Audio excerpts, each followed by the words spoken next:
traditional roast beef dinner with Yorkshire puddings. So the first thing you're going to need is beef, obviously, and chopped red onion underneath to give the beef flavour. You'll need about 5 or 6 red onions for that.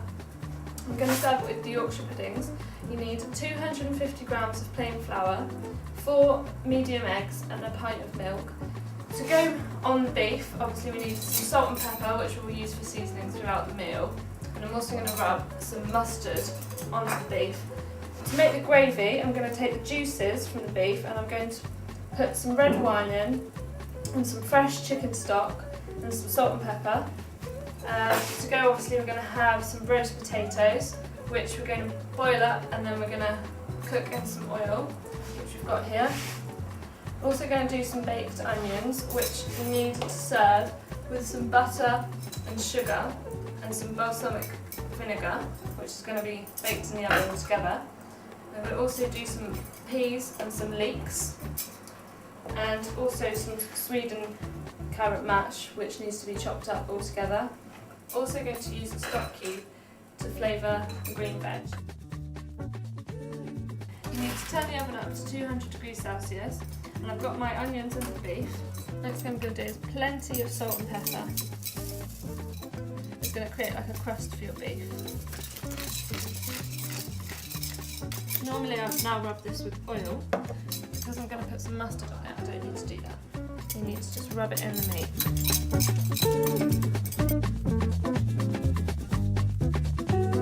Right, to start the roast potatoes, they need to be boiled before they go into the oven. But they need to be started in cold water. You should always do that with root vegetables, otherwise they start to break apart, which can ruin your roast potato. So I've got some cold water and I've got the chopped up potatoes inside. What I'm going to do now is add a good pinch of salt. I'm going to bring them to the boil. Once they're at boiling point, it'll take about 5 to 10 minutes until they're part boiled, which is ideal for roast potatoes. So now I've put the potatoes on to boil. They're going to take about 15 to 20 minutes. The beef is going to take 40 minutes, as well as the potatoes are going to take 40 minutes in the oven as well. But I want the beef to rest for at least 10 minutes. So I'm going to put it in the oven at 200 degrees Celsius for about 40 minutes. To do the carrots for the carrot and sweet mash, I'm going to peel first before I chop the ends off.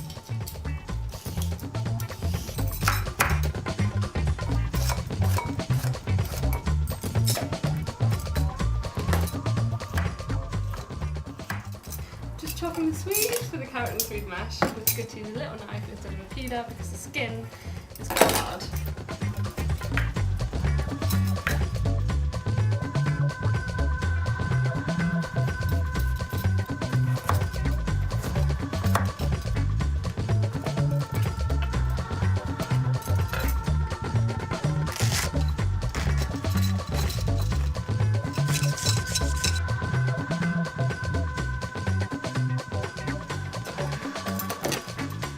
Now for the baked onions, we're going to spoon on some butter.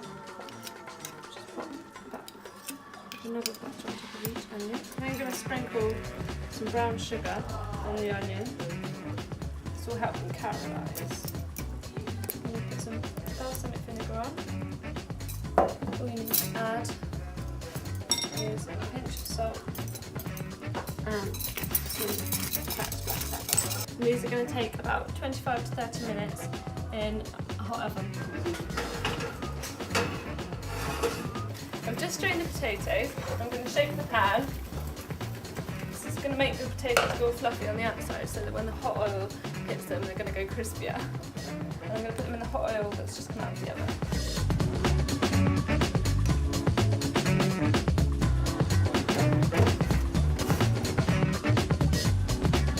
I'm going to take some plain flour. And I'm going to have 4 eggs, a pinch of salt and pepper. And now to start whisking the eggs into the flour.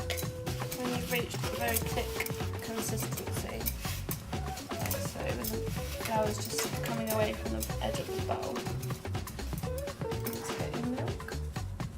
So gradually add your milk. About a couple of tablespoons at a time from the once you've got a smoothish paste, you can start adding a bit more milk. The batter should ideally be made before anything else, which you can keep it in the fridge for up to 24 hours. And it usually works better if it's been made in advance. So when your batter is made, you should see it finely coating the back of the spoon.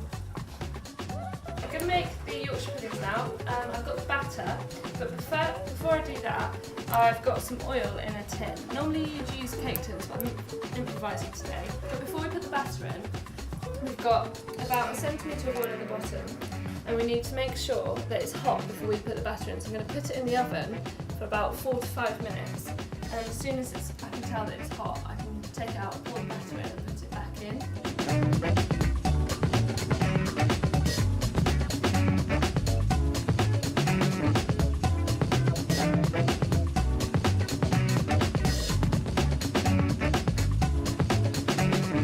Likewise with the potatoes, I've got the carrot and the swede in cold water because it's a root vegetable, and it's always best to bring them to the boil rather than put them in boiling water already.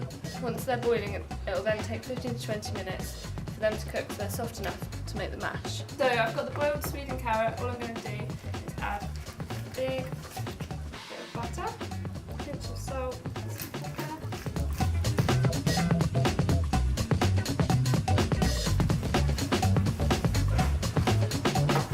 The beef can rest for up to an hour, so I'm just going to put it on a hot plate and wrap it in foil so that I can make the gravy and prepare the rest of the vegetables. So I'm just going to take all of the juices and the onions and the mustard that's left in the pan. I'm just going to mash them up, get all the juices out.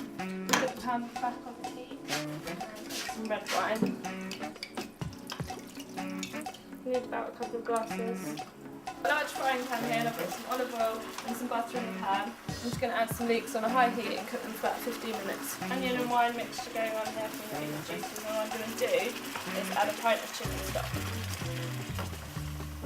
Okay, I've poured the gravy mixture into a pan just so it's heated through. It should reduce down a bit more over the next kind of 5 to 10 minutes, and you can just keep it warm, ready for the roast.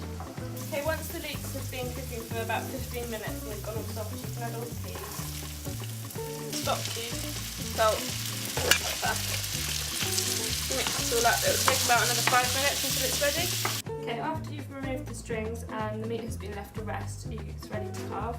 Now everything should be ready from the veg and the Yorkshire puddings, and we can plate up. When the roast is made, you can finish by pouring on the gravy. And it's really nice if it's served with some horseradish sauce.